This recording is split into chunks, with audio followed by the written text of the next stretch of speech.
नमस्कार YouTube family, तुम्हा सर्वांचं स्वागत आहे आपल्या यूट्यूब चॅनलवरती. मित्रांनो, चॅनलवर नवीन असाल तर आपल्या चॅनलला आत्ताच लाईक, शेअर आणि सबस्क्राईब करायला विसरू नका. आणि हो, आपली ही स्टोरी लवकरच निरोप घेणार आहे.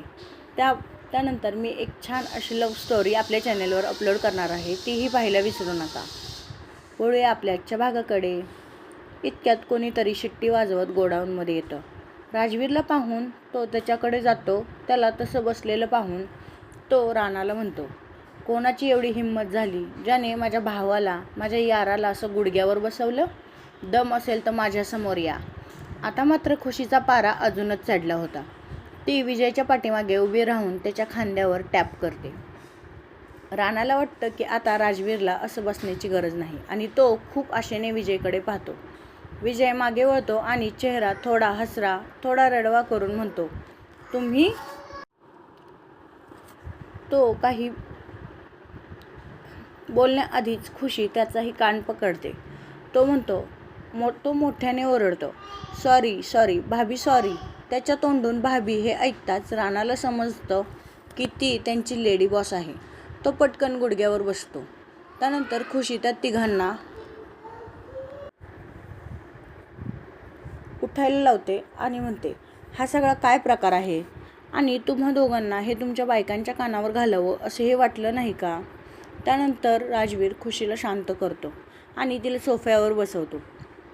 त्यानंतर राजवीर आणि विजय दोघेही सावित्रीजींनी त्यांना दादाजींच्या मृत्यूपासचं सत्य सांगितले तेव्हापासून आत्तापर्यंत घडलेल्या सर्व घटना व त्याची मिळालेली माहिती सांगतात. राजवीर म्हणतो, जोपर्यंत ते गुन्हेगार त्यांच्या गुन्ह्यांची शिक्षा भोगत नाहीत तोपर्यंत आपल्या कुटुंबांना सुरक्षित राहता येणार नाही. तो सुरेशने सांगितलेले सत्य पण खुशीला सांगतो. हे ऐकून ती हादरते. पण तो व्यक्ती कोण आहे हे त्याला माहीत नाही असं होणार नाही. काहीतरी गल्लत आहे. खुशीचं बोलणं राजवीरला समजत नाही. तेव्हा ती म्हणते, जर तो सर्व गुन्हे कबूल करतोय पण मुख्य सूत्रधाराविषयी त्याला काहीच माहीत नाही, हे कसं शक्य आहे? ती तिचा मुद्दा क्लिअर करते, ज्यामुळे राजवीर, विजय, राणा सर्वच जणांना तिचं म्हणणं पटतं. ती राजवीरला त्याच्या इथे येण्याचं कारण विचारते. तेव्हा राणा म्हणतो, मॅडम, सुरेशला काहीतरी महत्त्वाचं सांगायचं होतं म्हणून त्याने मला दोन्ही सरांना बोलवायला सांगितलं. खुशीला एक विचित्र भावना जाणवत होती. ती राणाला त्याच्या माणसांना बोलवायला सांगते आणि लगेचच इथून बाहेर पडण्यासाठी दुसरा कोणता मार्ग आहे का हे देखील विचारते. इतक्यात कोणाच्या तरी चालण्याचा आवाज येतो. सर्वजण त्या दिशेला पाहतात तर ती दीप्ती होती. तिला पाहताच विजय म्हणतो, तू इथे काय करतेस? तेव्हा दीप्ती म्हणते, मी तुमच्या गाडीचा पाठलाग करत इथपर्यंत आले. खुशी काही आदेश देते आणि इतर सर्वांनाही काही गोष्टी सांगते. त्यानंतर खुशी राणाला विचारते, इथे कॅमेरा सिस्टीम आहे का? त्यावर राणा होकार देतो. ती सर्व कॅमेरा ऑन करायला सांगते. सर्व कॅमेरे ऑन होताच खुशी सर्वांना घेऊन दुसऱ्या मार्गाने पटकन बाहेर निघते. काही वेळातच सर्वजण मुंबईत पोहोचतात. पण ते खन्ना मॅन्शनकडे न जाता त्याच्या विरुद्ध दिशेला जातात आणि एका हॉटेलमध्ये थांबतात. राणा, त्याची माणसे आणि ते चौघे सर्वजण एकाच रूममध्ये होते. त्यानंतर खुशी कॅमेऱ्याचे फुटेज चेक करायला सुरुवात करते. सुरेश मात्र पुरता घाबरला होता, कारण त्याचा प्लॅन फसला होता. त्या सर्वांनी बाहेर पडण्यापूर्वी खुशीच्या सांगण्यावरून तिथे काही पुतळे उभे केले होते, जे राणा इमर्जन्सीसाठी त्याच्या प्रतिस्पर्ध्यांना हूल देण्यासाठी वापरायचा, जे हुबहू माणसांसारखेच होते. जाण्या अगोदर खुशीने सर्वांच्या अंगावरील दागिने वस्तू त्या पुतळ्यांवर चढवल्या होत्या. ते बाहेर निघताच 10 ते 15 मिनिटांनंतर काही व्यक्ती येतात आणि ते गोडाऊनच्या चारही बाजूंनी आग लावतात. आग लावण्यासाठी त्यांनी सर्व गोडाऊनवरती पेट्रोल टाकले होते, ज्यामुळे कोणालाही आत किंवा बाहेर जाता येऊ नये. राणा आणि त्याचे लोक हे पाहून पूर्ण हादरले होते, कारण जर आज तिथं खुशी आली नसती तर त्या सर्वांचा मृत्यू निश्चित होता. ते सर्वच खुशीकडे पाहून हात जोडू लागले. राजवीर आणि विजय खुशीला मिठी मारतात. विजय म्हणतो, भाभी, तुमच्यामुळेच आज आम्ही सर्वजण ठीक आहोत. त्यानंतर खुशी राणाला सांगून ते सर्वजण त्या हॉटेलमध्ये असल्याचं गुप्त ठेवायला सांगते. ती एका कागदावर काहीतरी लिहून ध्रुवकडे पाठवते. त्यांच्या पुढच्या प्लॅनविषयी काही माहिती होती. ध्रुव पत्र वाचताच खन्ना मॅन्शनकडे येतो आणि तो सावित्रीजींना ते पत्र देतो. त्यानंतर सावित्रीजी सर्वांना रूममध्ये बोलावतात आणि काहीतरी सांगतात. पुन्हा काही वेळ शांतता पसरते. दीप्ती या सर्वाविषयी विचारते तेव्हा विजय तिला सर्व माहिती देतो. पण खुशीने त्या पत्रात काय लिहिलं होतं हे कोणालाही माहीत नव्हतं. थोड्याच वेळात टीव्हीवर राजवीर, खुशी आणि विजय दीप्ती यांच्या मृत्यूची बातमी झळकू लागते. त्या बातम्या पाहून सावित्रीजी तोल जाऊन खाली जमिनीवर कोसळतात. सुनीता आणि संजना यांची अवस्था रडून रडून खराब झालेली असते. रमेशजी आणि प्रकाशजी स्वतःला आणि कुटुंबाला सावरत असतात. ध्रुव देखील तिथेच होता. रियाला याविषयी काहीही माहिती नव्हती. ती जशी बाहेरून येते आणि बातम्या पाहते तिथे चक्कर येऊन पडते. ध्रुव पटकन तिला सोफ्यावर बसवतो. त्यानंतर तो तिला उठवण्याचा प्रयत्न करू लागतो. टीव्हीमध्ये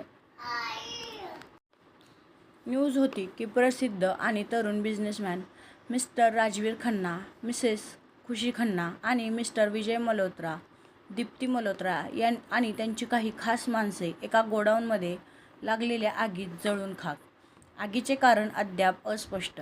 या बातम्या वारंवार टीव्हीवर झळकत होत्या. राजवीर आणि विजयला घरच्यांची खूप काळजी वाटत होती. त्यांनी जर त्या बातम्या पाहिल्या तर त्यांची काय अवस्था होईल हे त्यांना ठाऊक होते. त्या दोघांनी घरी जाण्याचा निर्णय घेतला आणि ते निघणार इतक्यात खुशी त्यांना थांबवते. खुशी त्या दोघांना शांत करते आणि काही गोष्टी समजावून सांगते. त्यानंतर खुशीच्या डोक्यात काय चाललंय हे त्या सर्वांनाच समजतं. ते तिचं ऐकायचं ठरवतात. इकडे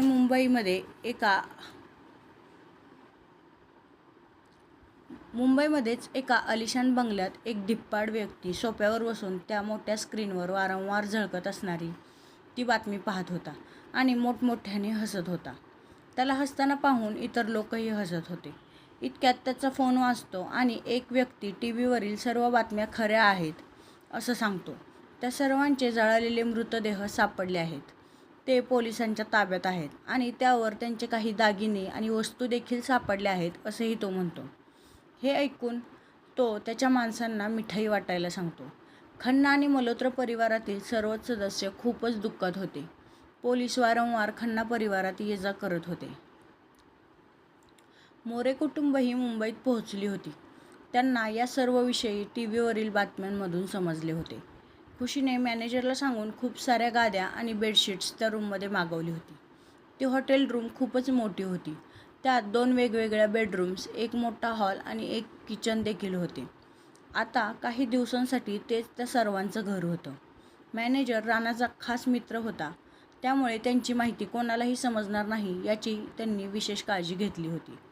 मोरे कुटुंब मुंबईत पोहोचताच सावित्रीजी आधी सर्वांची माफी मागतात आणि नंतर रूममध्ये जाऊन त्या सर्वांना एक पत्र दाखवतात. मोरे कुटुंबांना या सर्वाची कल्पना नव्हती.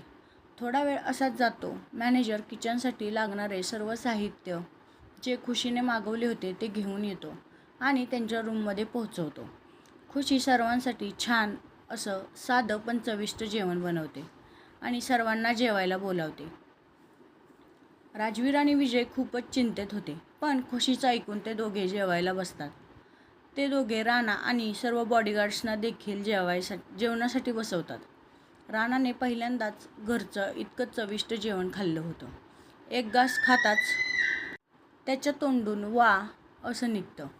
जेवणानंतर राणा खुशीकडे येतो आणि म्हणतो, मॅम, मला रोज नाही पण तुम्ही कधीकधी असं जेवण बनवून पाठवाल का? त्यावर खुशी हसून हो नक्की असं उत्तर देते. तिचं उत्तर ऐकून राणाचे लोकही आनंदी होतात. 4-5 दिवस असेच जातात आणि पुन्हा एक न्यूज तुफान व्हायरल होते. खन्ना आणि मल्होत्रा इंडस्ट्रीजची सर्व प्रॉपर्टी ट्रस्टला दान करण्यात येणार आहे.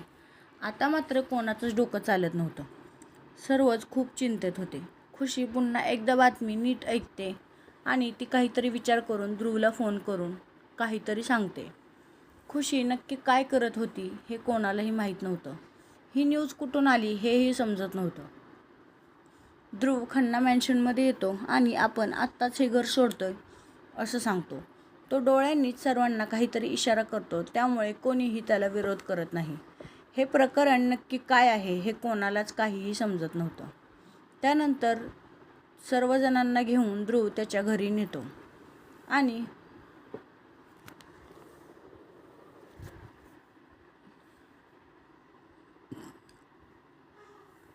ते घर खन्ना मॅन्शन इतकं अलिशान नव्हतं. तिथे 3 बेडरूम, 1 हॉल आणि 1 किचन होतं. घर मोठं नसलं तरी खूप छान डेकोरेट केलेलं होतं. त्यानंतर 2 दिवस असेच जातात.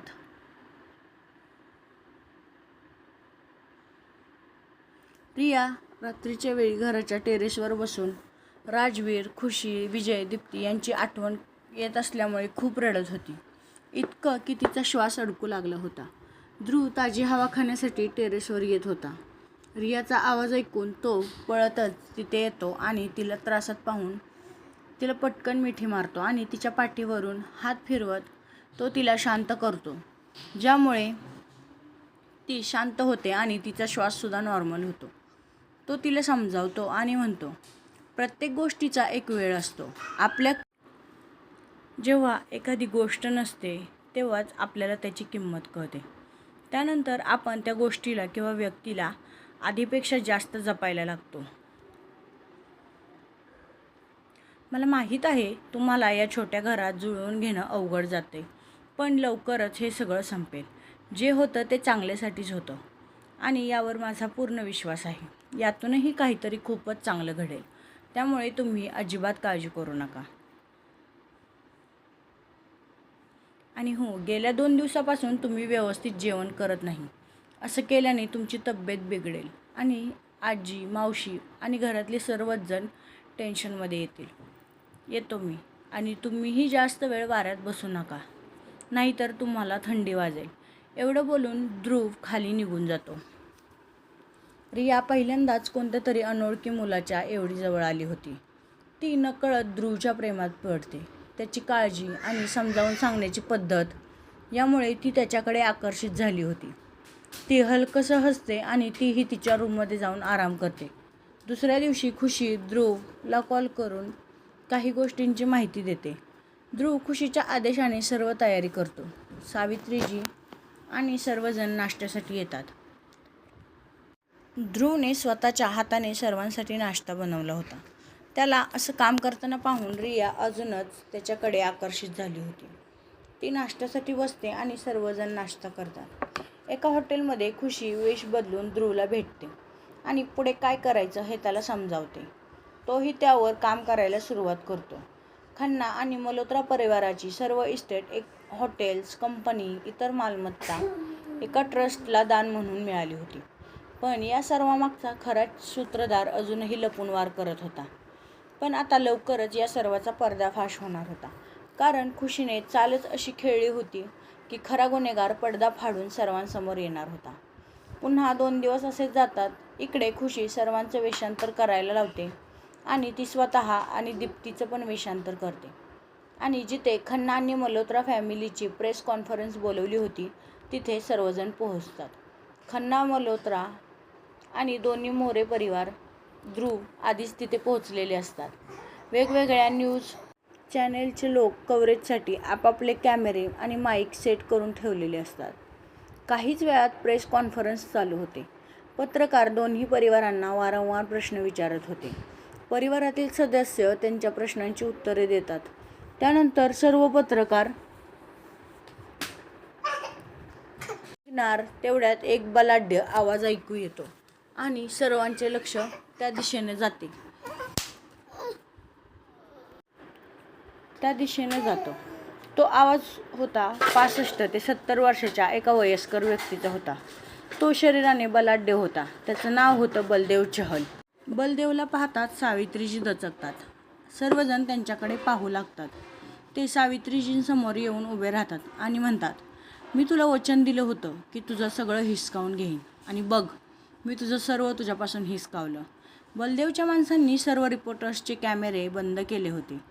त्यानंतर तो म्हणतो, 18 वर्षांपूर्वी मी तुझं सर्वस्व हिरावलं आणि त्यानंतर आता तुझे नातू, नातसुना, सगळी संपत्ती. तुला काय वाटलं होतं? तू पंजाब सोडला म्हणून या सर्वांना माझ्यापासून वाचवशील? नाही, असं होणार नाही. तेव्हा मी सर्व नष्ट करू शकलो नाही, पण आज मी तुझ्याकडून सगळं हिरावलं आणि तुला रस्त्यावर आणलं. सावित्रीजी पुढे येतात आणि बलदेवच्या कानाखाली जोरात मारतात. त्या म्हणतात, म्हणजे त्या सर्वांमागे तुझं कटकारस्थान होतं? तू इतक्या खालच्या पातळीवर कसा उतरलास? लाज कशी वाटत नाही तुला? एका चेष्टेत केलेल्या पैजेसाठी आणि मस्करीत घेतलेल्या वचनामुळे तू तुझ्या दोन्ही जीवाभावांच्या मित्रांचा जीव घेतलास? कशासाठी? बोल ना, का केलंस? बलदेव म्हणतो, जेव्हा मी तुला लग्नासाठी विचारलं तर तू मला डावललं, नाही म्हणालीस आणि करणवीरने तुला विचारताच तू त्याला होकार दिलास. एवढंच नाही तर त्याच्याबरोबर संसार थाटलास. त्यानंतर तू सिमरन आणि हरप्रीतचं पण लग्न लावलंस. त्यानंतर माझं वचन तुम्हाला चेष्टा वाटत होतं, पण माझ्यासाठी तेच सत्य होतं. तू मला नकार दिलास. माझ्या जखमेवर मीठ चोळण्यासाठी तुम्ही चौघांनी संसार मांडला. एवढंच नाही तर तुमची मुलंही त्यात सहभागी झाली. तुम्हा दोन्ही कुटुंबांना गुण्यागोविंदाने नांदताना, हसताना, राहताना पाहून मी या कुटुंबांची राखरांगोळी करण्याचा निर्णय घेतला. पण माझं नशीब इतकं खराब की ते पण मला साथ देत नव्हतं. जवळ पैसे नव्हते. जेव्हा माझ्याकडे पैसे जमा झाले तोपर्यंत तुझ्या घरी नातू आणि नात देखील आले होते. म्हणूनच आता सगळ्यांनाच एकत्र संपवण्याचा निर्णय मी घेतला. सगळ्यात आधी मी त्या दोघांच्या औषधांची कंपनी निशाण्यावर धरली. सुरेशला हाताला धरून औषधांची अदलाबदल केली, ज्यामुळे अनेक लोक मृत्यू पावले. त्यानंतर ते माझ्यापर्यंत पोहोचणार त्याआधीच मी त्यांच्या गाडीला धडक दिली. एकदा नाही, दोनदा नाही तर 4-4 वेळा धडक दिली. जोपर्यंत ते दोघे मेल्याची खात्री मला वाटत नव्हती. त्यानंतर त्यांच्या मृत्यूनंतर मी माणसांमध्ये मिसळून तुझ्या घरी आलो होतो, तुला पुन्हा एकदा मिळवण्यासाठी. पण तुझी मैत्रीण सिमरन, तुला 1 मिनिटसुद्धा सोडू वाटत नव्हतं. मी अनेकदा प्रयत्न केला, पण ती प्रत्येक वेळी माझ्या आणि तुझ्यामध्ये आली. म्हणूनच मी तिच्या गोळ्या बदलून तिला चुकीच्या गोळ्या दिल्या आणि त्यात ती मृत्यू पावली.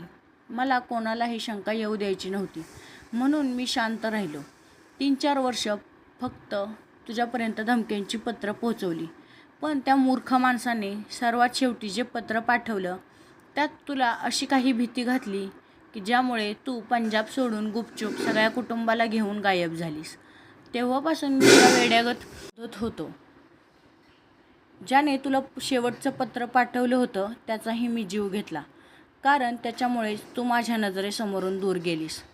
पुन्हा 3 वर्षांनंतर तू आल्याचं समजलं. तेव्हा रमेशला मारून तुला पुन्हा मिळवण्याचा विचार मी केला आणि अपघाताचा प्लॅन केला. पण तेव्हा तुझ्या मानलेल्या मुलाने तुम्हाला वाचवलं आणि माझा प्रयत्न पुन्हा फसला. तर मित्रांनो, आपला आजचा भाग इथेच संपत आहे. हा भाग तुम्हाला कसा वाटला हे मला कमेंट करून सांगायला विसरू नका. Bye bye.